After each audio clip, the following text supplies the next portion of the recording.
Sometimes life is beautiful, but sometimes it can seem like a drag. And for all of the fantastic moments that they throw our way, our lives are also punctuated by tragic events and guided by the inevitability of suffering, aging, and our own mortality, too. The problems and pains that we all must endure from time to time can often lead us to wonder in our low moments, what's the point of it all? But as it turns out, there are lots of responses to that one crucial inquiry.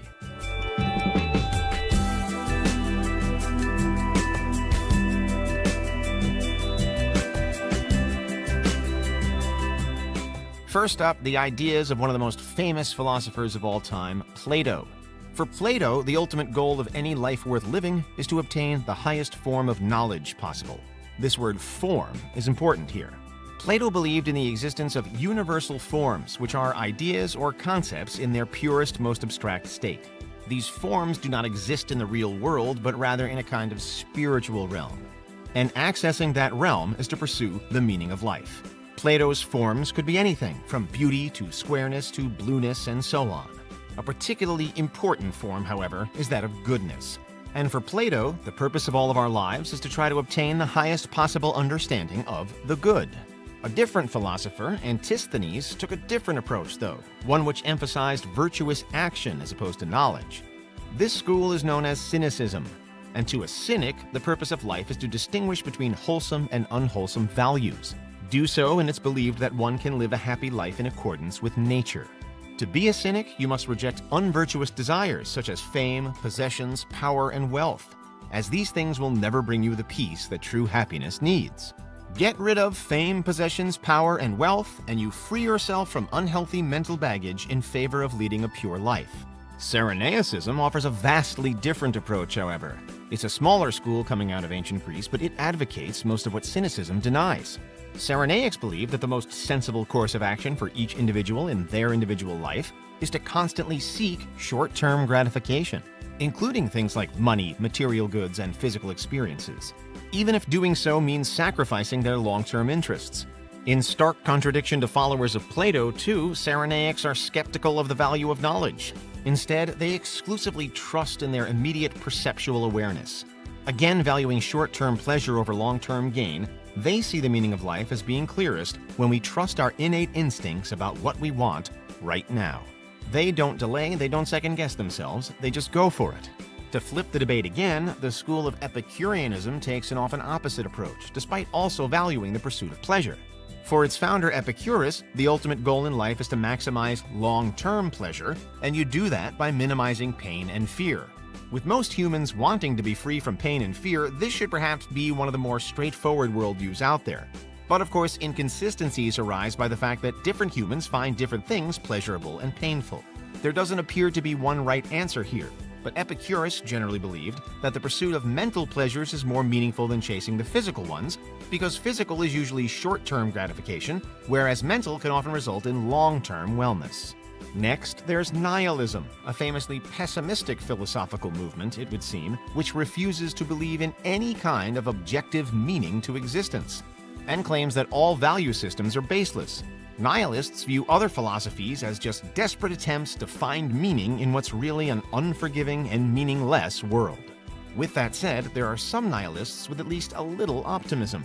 Many, for example, refuse to let the meaninglessness of everything get them down, and so they develop a more heroic mindset that strives to preserve their own happiness, in spite of the lack of meaning. Others go one step further to emphasize the positive side of the lack of meaning itself. Namely that if everything is meaningless, then that takes the sting out of all of the apparently negative aspects of life too, such as fear, humiliation, and guilt. Because if in the end nothing really matters, then all of those things that we worry about on a daily basis don't matter either. There's also absurdism, which could be considered a branch of nihilism, put forward by, amongst others, the French writer Albert Camus. The absurd part here is directly referring to the contradiction between an individual's innate desire to find a meaning to life and the impossibility of doing that in an ultimately meaningless universe. This leads to an unavoidable dissatisfaction with pretty much everything. But one solution is again to simply accept the absurdity of life and to live it regardless without any identifiable reason for doing so.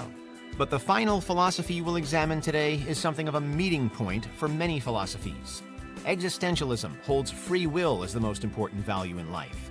Existentialists therefore believe in the uniqueness of all individuals and generally deny that it's even possible to prescribe a one-size-fits-all rulebook or meaning for everyone.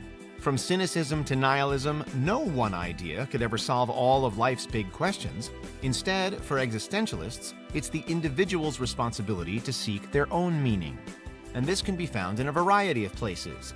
The existential dread we sometimes feel is then not an indication that life is pointless, but rather a motivation to seek our own truth and to discover for ourselves why we are here.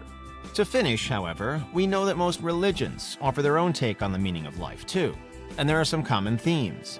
The major monotheistic religions, for example, preach that a single God created the world and that it's our duty to submit to this God in order to lead a good life. The specifics of what we should and shouldn't do often differ from religion to religion, though. In Christianity, for example, the purpose of life is to seek salvation through the grace of God, with most denominations implying that all people are sinners by nature, but that all can be forgiven for their sins by following the Christian teachings. Islam also refers to life as it being a kind of test, although it places more emphasis on service to God, with the purpose of life being to know and worship God.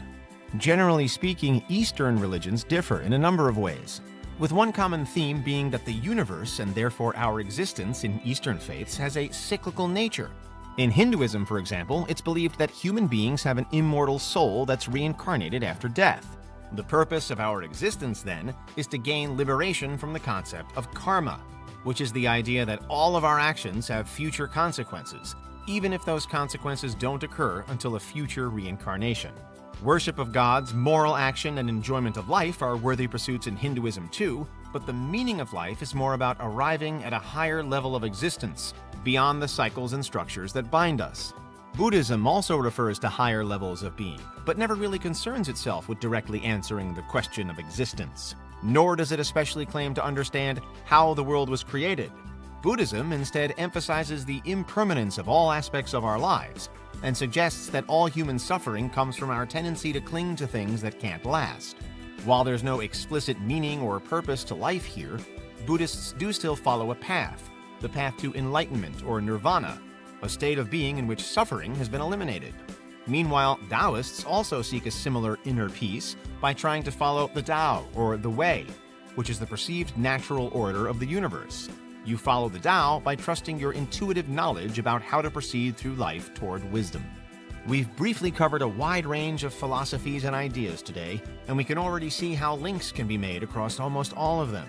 Life is certainly complicated then, and people have always and will always see through different lenses. Whether or not there's truly any meaning to existence may not be a question we can ever definitely answer, but which of these modes of thought most resonates with you?